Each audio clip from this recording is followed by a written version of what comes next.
Well, this is something brand new that I wanted to try, and I don't know if I'm going to keep doing it or not, but it's something that I wanted to try,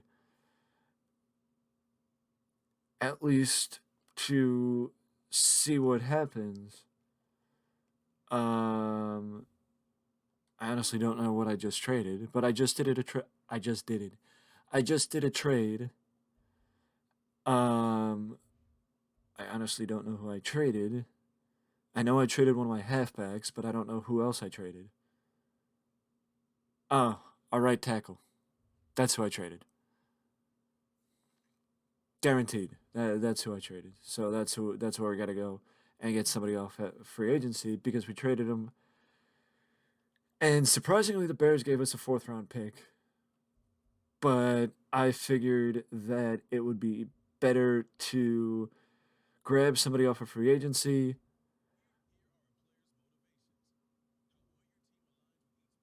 Unfortunately,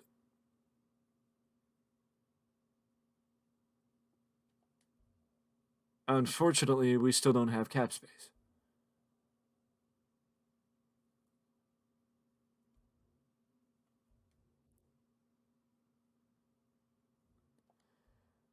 Unfortunately, we still don't have cap space, so we got a little bit of a problem here. Um, so we got a little bit of a problem here, and I think I know exactly who I need to shop. That being our favorite middle linebacker, who makes $11 million.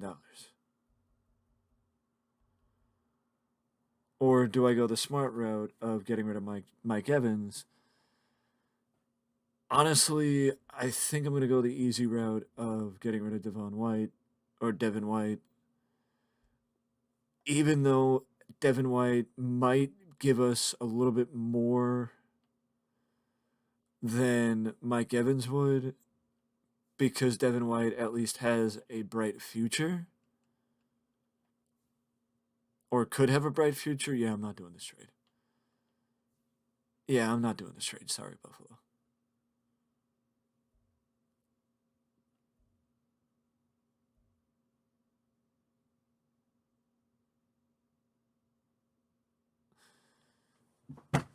I may have. Well, I was gonna say I may have an idea, but I think their top wide receiver is Jerry Judy. If I'm correct, yes, it is because, and I only know that because of the amount of times I've traded for Jerry Judy in other seasons. But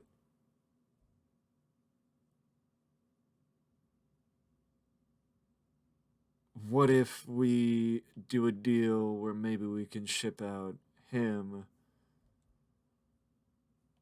and grab ourselves a Marvin Mims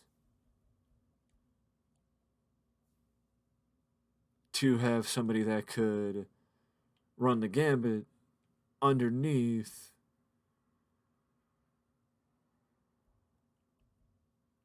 Mike Evans and Chris Godwin. I mean, I guess Russell Gage could technically be that person, but at the same time, Russ isn't exactly.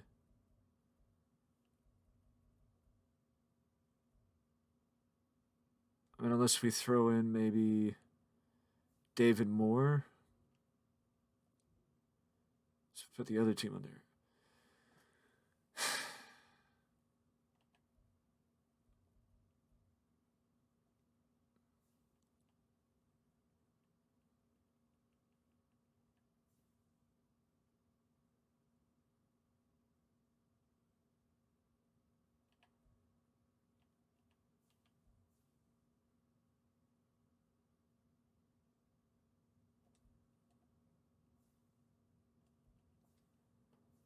Maybe we could trade. I mean, I was gonna say maybe we could trade for Hollywood Brown, but we don't need a frontline.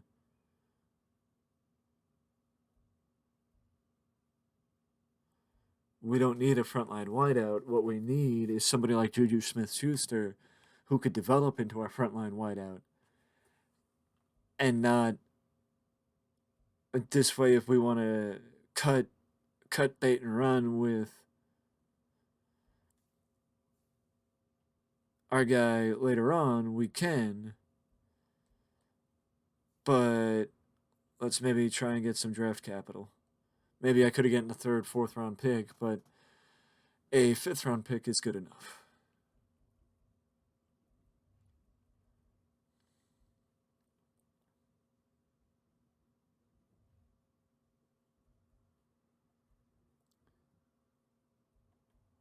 'Cause I think we might have improved.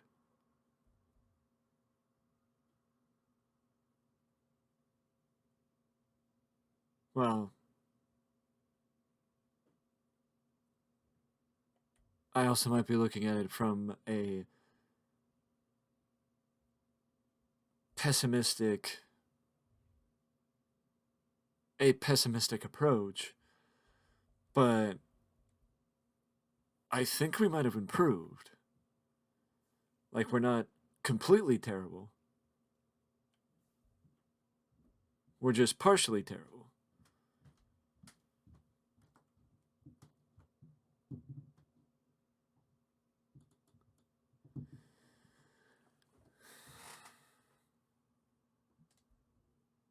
I mean, I know I should go with somebody worse, but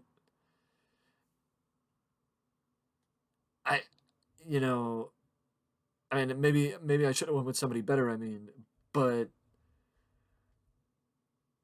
we don't have a lot of money. That's the problem. Excuse me. We don't have a lot of money, and I think we need to make some coaching edits because that's one thing that I don't know if it actually works. I'm still learning, but I think what you want or what is well, actually that I don't know if I've ever seen an offensive scheme fit a team better than the offensive scheme fits the Buccaneers, or better than this one fits the Buccaneers. But I mean, typically what I would go with is I would change the offensive playbook, but honestly, this team is so mediocre in every other position that I don't really want to put the pressure on our like I don't want to put the pressure on the running back and I don't want to put the pressure on the tight end. So there really isn't anything we can do. But what I was going to say was I don't know if this is actually something that is worth noting, but I feel like having some, having everything be copacetic, where if his offensive scheme is the West Coast zone run, you want a offensive coordinator with the same offensive scheme. Like you want everything to be matching, and that's just not the case here with the Buccaneers. Nothing is matching. So I don't know if that is something that, like, I don't know how much team schemes should matter. I don't know how much everything in that route or everything in that situation, like, if somebody matches the team scheme, which I think, what is it, our fullback and our halfbacks match, as does our tight end. But the fact of the matter is, very few people match the scheme. Very few people match this scheme on the offensive side. On the defensive side, a lot of people do. So that means that our defensive scheme fits better than our offensive one does, in my opinion. But, the fact of the matter is, even getting Zaven Collins fits in. And I know that a lot of people here are people that need to develop and be given the opportunity to develop to get better, like our left edge rusher and our left guard. But the fact of the matter is, I just don't know if, like, how much of an investment should I give into that. And not just with that, but also with how it fits with the coaching staff, where I would want a head coach who has the same philosophies, I guess you would say, as the people that work underneath him. You know, but let's sim to the regular season and get things going in that situation. Like I said, I don't know how often or how much we're going to be seeing this or, what we're going to be doing with this. But what I do know is we are going to download from Madden Share to get the actual draft class into the game, which I usually go with this one. I usually go with this one because he's down through round 7 is down. That this draft class has through round 7, so more of the actual people are in the draft. It is nothing against the auto-generated rookies. It's just, the situation is that I just have a preference of at least, like, I think I've never played a game where this could happen. So I like having it happen where these kids, the kids that are in the actual draft could be in the actual draft. You know what I mean?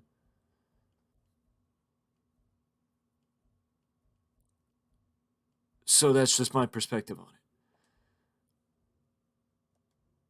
And also, we got to look at our scouts because there are two positions we need desperately. And also, no offense to Baker Mayfield.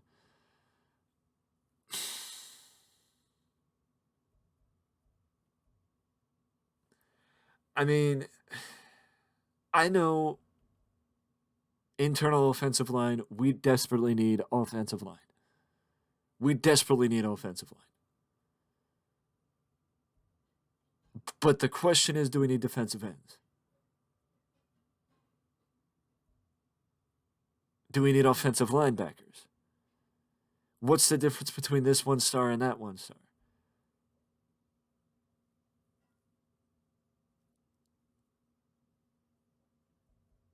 Like, I think with how deep quarterbacks are in this draft, it would not be the worst decision to focus on quarterbacks with one of our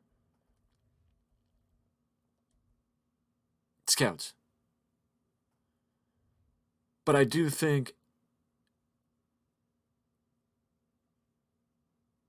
offensive line should be one of them because if it means drafting a right tackle, it would not be the worst decision in the world.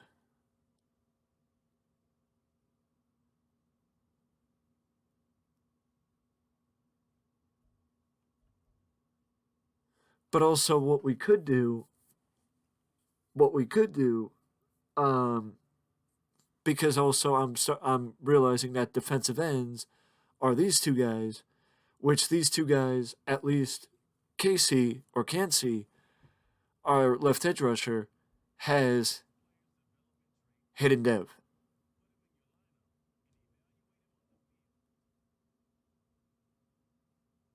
This kid has hidden dev, and up. That's not what I wanted. I wanted to go back to defense, and I don't know if Gaines does. He has star dev, so developing right, they might like. I mean, I don't know if those guys should be my focus as far as defensive ends. You know what I mean? Again, I could be completely wrong. I am not a football know it all, but I'm learning, or I'm trying to learn at least. So if I am completely wrong with this, please let me know down in the comment section. But I'm thinking logically, if that is the case, we can swap our 2-star scout and our 1-star scout, giving defensive ends here, here, and quarterbacks here. So that is exactly what we're going to do.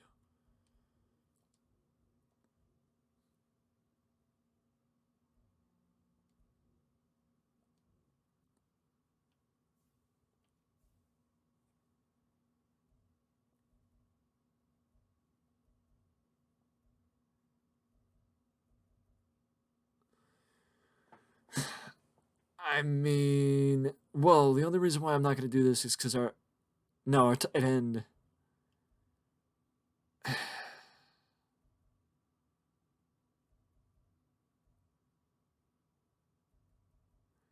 I think we can only have one 3-star each.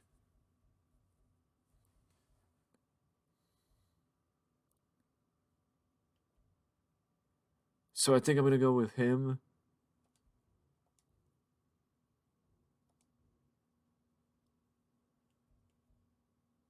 Sort.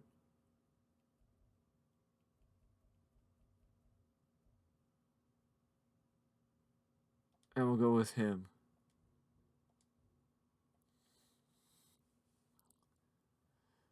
I know maybe the desperation should have been that, but also we need defense. We need offensive line help.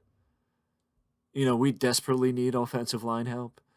So, I mean, I guess the best way to put it is that this is one of those cases of this year's going to be a learning experience and it's going to set the market for the rest of the year.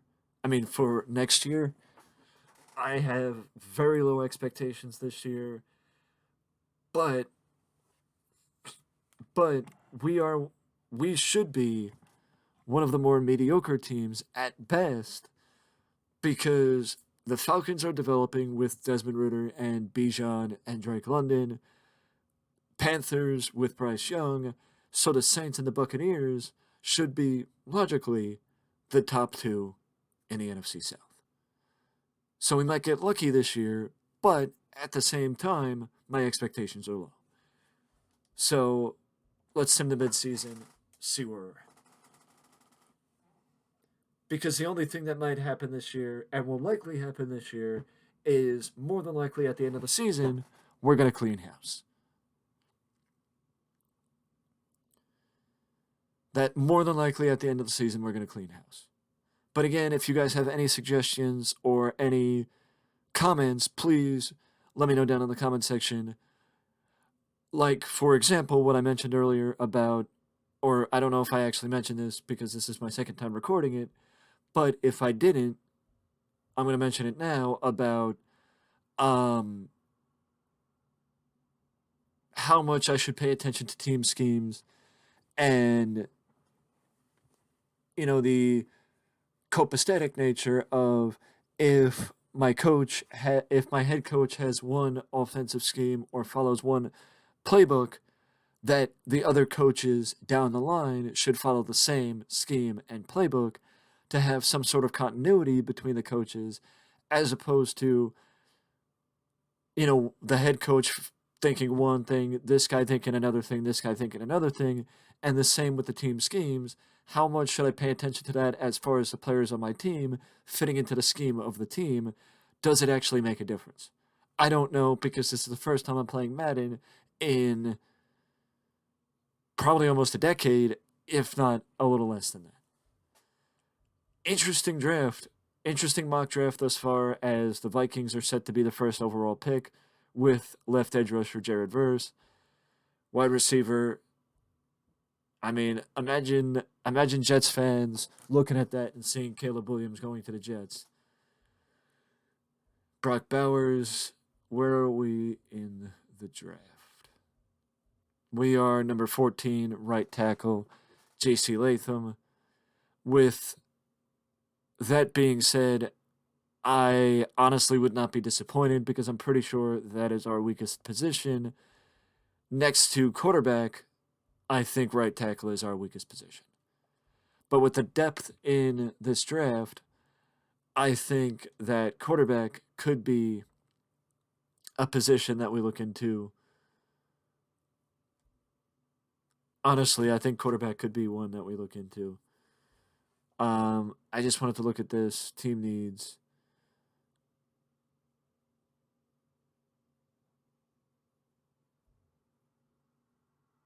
I'm thinking that maybe tight end could be something we look into too, because our tight end is a little weak. Weekly awards, did we win one? if we would have traded for. Oh, we did. Our defensive tackle. 6 tackles, 2 sacks. Good job.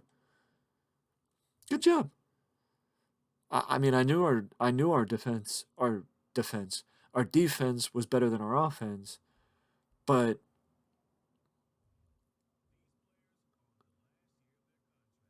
thank you. I didn't know that.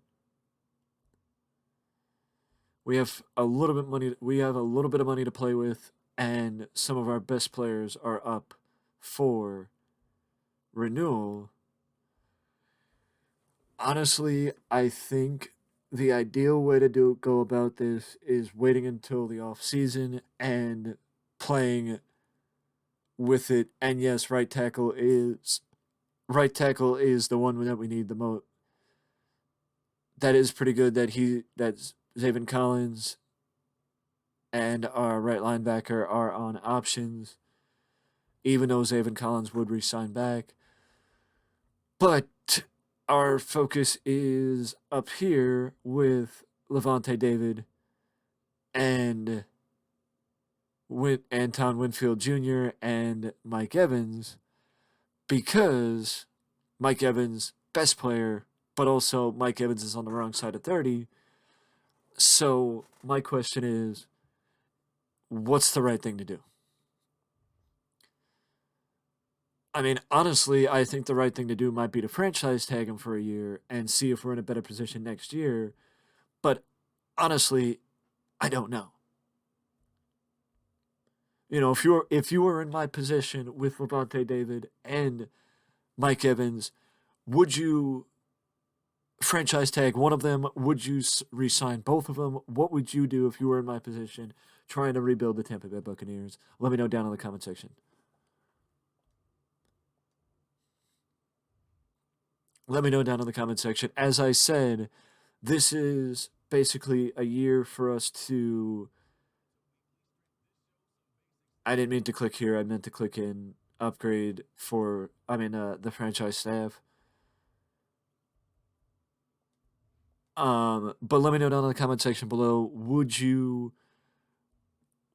How often do you rely on the franchise tag? How often do you rely on, like, what do you classify as somebody worthwhile to give the franchise tag to? What do you look for? What applies to you as something that should be given to the franchise tag, or somebody with a franchise tag? And if you were me, would you give Mike Evans or Levante David the franchise tag? And if so, why? Let me know down in the comment section. But let's continue as we are 2-4. Let's continue down and let's see what goes on during the off season. I think, like I said, I was thinking about playing a game, but at the same time, I'm thinking that maybe, just maybe, it would be better off.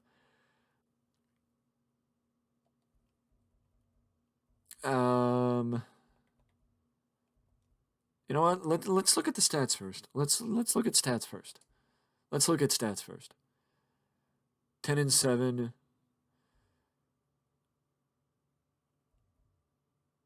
10 for 7.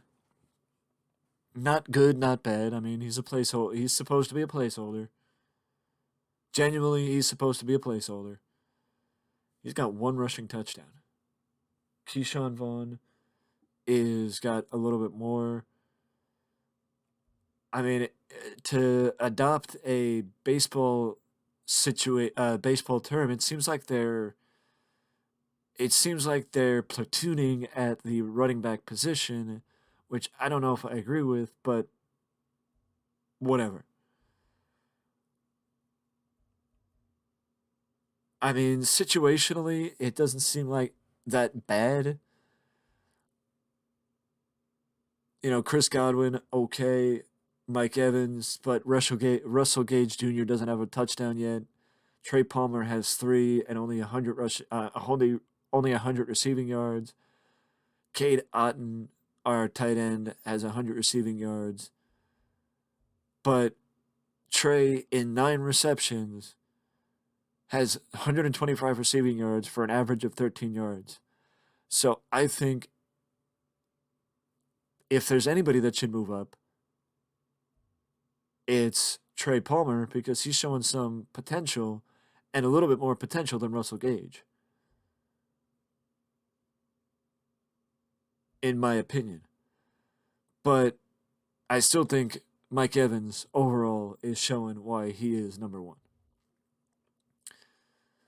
But I think we need to go and check out, like I was going to, we need to go and check out the depth chart. I was tempted to switch quarterbacks and give one of the other quarterbacks some time, but I like Baker enough that I don't want to do that to Baker. So, but as far as this is concerned, I think giving Trey Palmer a run would not be the worst idea.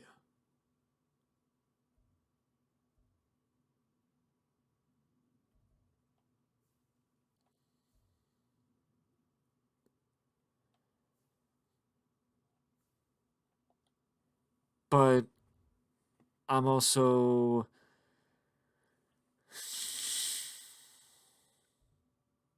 I was also debating somebody signing somebody off a free agency. I mean, is there gosh darn it. I'm just clicking random things.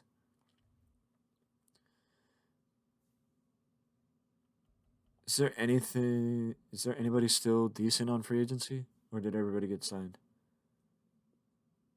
I mean, there's still decent players on free. Julio Jones is decent. T.Y. Hilton,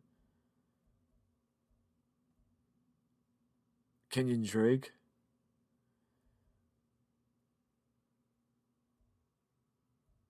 Cole Beasley. I mean, again, they're not good, but being a 70, you're not supposed to be considered good. You're supposed to be considered decent.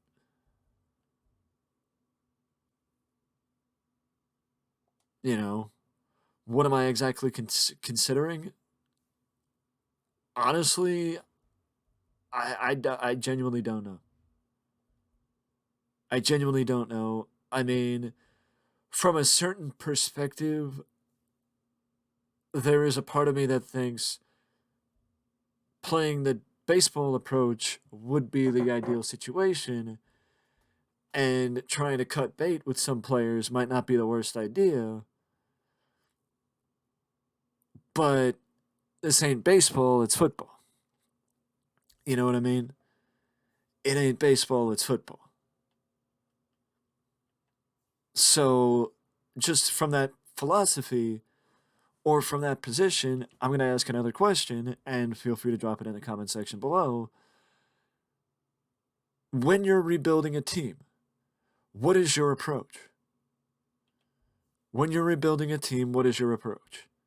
Do you go the baseball route where if you have expiring contracts, you look to acquire as much draft capital as you possibly can? Or do you go the route of running with it, trying to re-sign players that you think will fit your team, and maybe trying to go is there a different approach when it comes to football as opposed to baseball, where you don't want to trade your expiring contracts for prospects and draft capital to help you in the future? You want to keep your expiring contracts with the possible intention of keeping them over the long term. But I guess that's why so many football teams may also end up in the window of the in between of 9-8, 9-7, 9 wins, 8 wins, 10 wins, not good but not bad. But what is your philosophy? Let me know down in the comment section below. Do you think trading expiring contracts before the deadline is the best way to go if you know you're not going to make the postseason? Or do you think keeping your expiring contracts and trying to re-sign your best players is the right way to go if you think you're not that bad?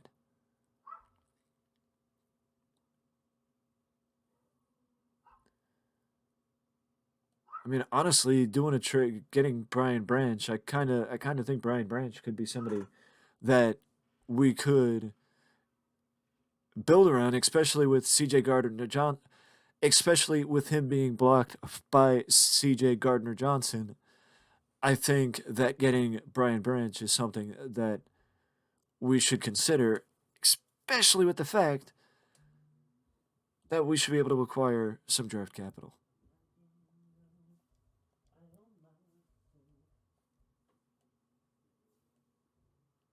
You think they'll give us a fifth round pick? No. How about a sixth round pick? No. Seventh round pick? No. Straight up?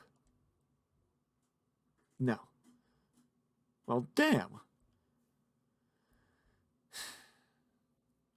You know what?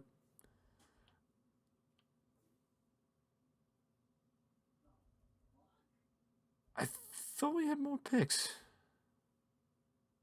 Oh, that's right. We didn't have a fifth round pick. I forgot.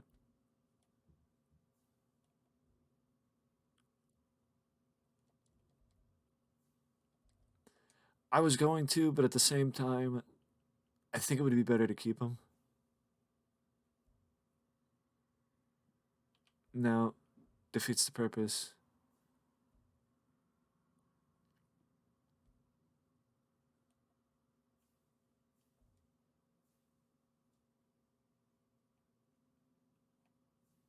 I mean, I think I know why they're not doing the trade, but that's just me. I mean, the reason why they're not doing the trade is because they have a good, strong safety already. Why do they need Ryan Neal? You know, why are they. The Patriots have 3 6 round picks. What the hell do they need 3 6 round picks for? That's not what I wanted. I wanted a 7th round pick, but. So basically, what you're saying is either I need to trade him to a team like this where their pick, I mean, their guy is not the best, to where maybe I could get something more. But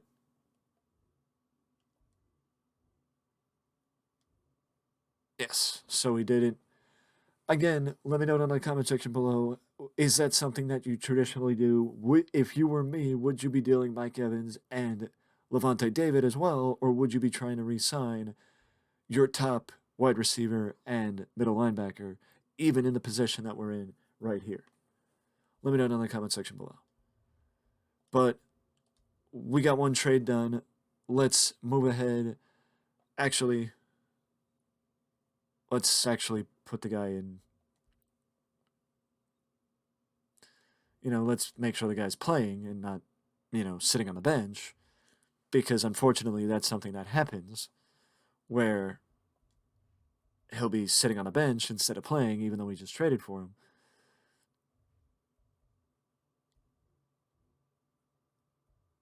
I mean, it definitely did negatively affect us, but my one hope is that we are helped by the draft this year. Holy crap.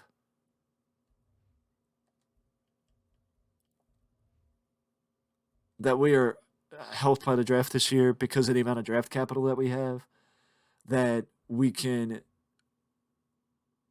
you know, do wonderful things in the draft this year. Um, because of that. But I'm gonna go with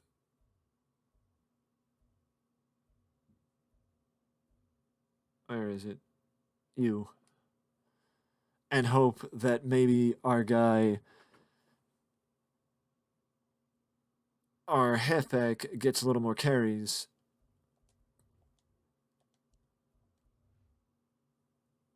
and gets a little bit more attention in the last couple weeks of the season.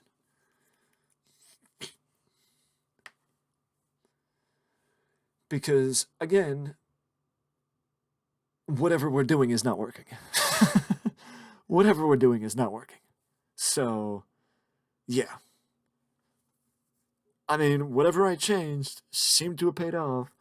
And I just gotta say, whatever they did, whatever the computer did as the Falcons seemed to go very well because they went 12-5. So they did a lot better than I ever did. Let's check out the playoffs. Number 1 seed, Baltimore Ravens, the Chiefs, the Chargers, the Bills, the Bengals, the Colts, the Steelers, the Eagles, the Falcons, the Panthers, 49ers, Cowboys, Lions, and Packers. And of course, I spoke too soon at the outset of the season because I said what I said about the Saints and myself and the Falcons and the Panthers, and look who's in the postseason and look who's not. That's all I'm going to say. Look who's in the postseason and look who's not. That's all I'm going to say. And also, look who beat us 31-17 and is in the postseason again. And look who's not.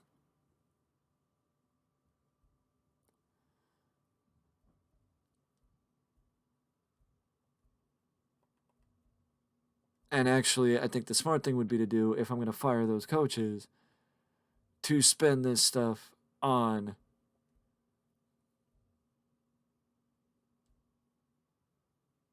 I didn't even realize how much I spend. But to spend this stuff on that stuff where it's not affected by the coaches. Also, I just want to ask another question before we wrap things up. Which also, well, 2 questions. How often do you fire your coaches before the playoffs end and after the playoffs end? Is there a difference? And like, what is your normal take? I usually wait until the end of the off season, until we're into the off season, rather than before the playoffs start officially. But that's just me because I want to do it when the off season is officially underway. But my other question is, how often are you the owner and how often are you the head coach? Is there a difference? Let me know down in the comment section below. I know there's a lot of questions, but as I said, I'm a novice when it comes to this game. But we're going to do the off season in video 2 whenever that happens. Again, I don't know how often I'm going to do this. I don't know when the next time I'm going to do this is. But we're not in the playoffs. Let's see what happens as the Ravens and the Cowboys are in the Super Bowl. Very one-sided divisional round with the Eagles and the Panthers. No surprise there. But either way, let's see what happens in the Super Bowl.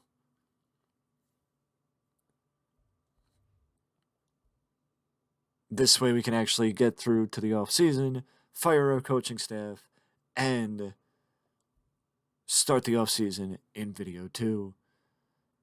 The Ravens beat the Cowboys by 3 points. They beat them by a field goal as Lamar Jackson gets his Super Bowl and the MVP. Nick Sirianni in Philly wins the Coach of the Year. Lamar wins it, the Offensive Player of the Year too. Aaron Donald wins the Defensive Player of the Year. Rashee Rice in Kansas City. Will Anderson Jr. wins the Defensive Rookie of the Year. I gotta say, one place I'm looking forward to potentially going in the future to run a season with is Houston. I forgot what team I was for a second. What team am I again? Oh yeah.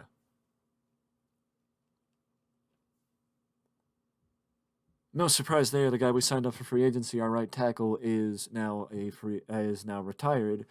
So not only do we desperately need one, did we desperately need one before, but we desperately need one now.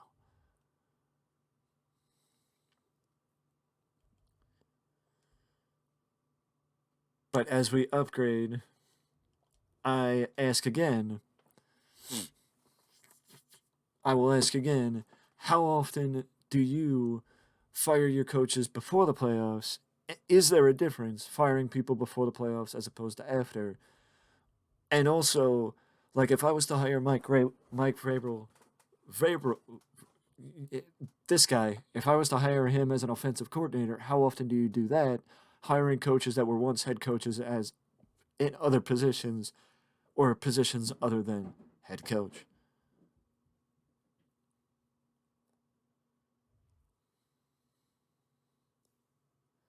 There are a variety of questions through the video. I'm also going through the same thing again, not realizing that I need to go to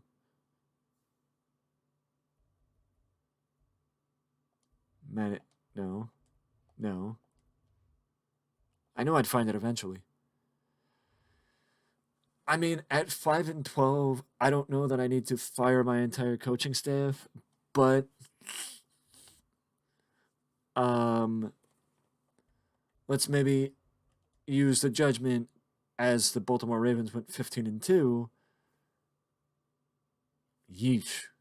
Not terrible for Baker expectations. Not terrible, but not the best.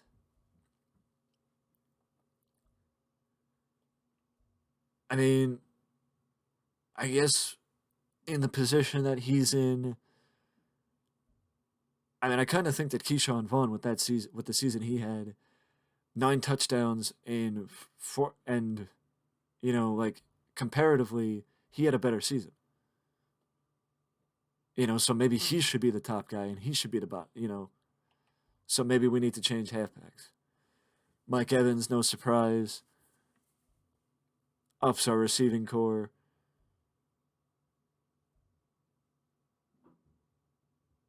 Trey Palmer even got bumped up the depth chart and still fell short of Kate Otten and Russell Gage. I mean, it is possible that, well, it is possible with the Detroit Lions. I mean, with the Tennessee Titans one, I may be mistaken with their playbook that it's not heavily reliant on the running back. But that's just me. We definitely need to work on our defensive core because the fact that nobody got above 5 sacks is a problem. So, yeah, we got a lot of work to do. And, well, let me ask you before I wrap up, would you fire everybody? Would you fire only the offense and defensive coordinators? Who would you fire if you were me? And do you want continuity where if this is his offensive scheme then and defensive scheme, then these two need to match?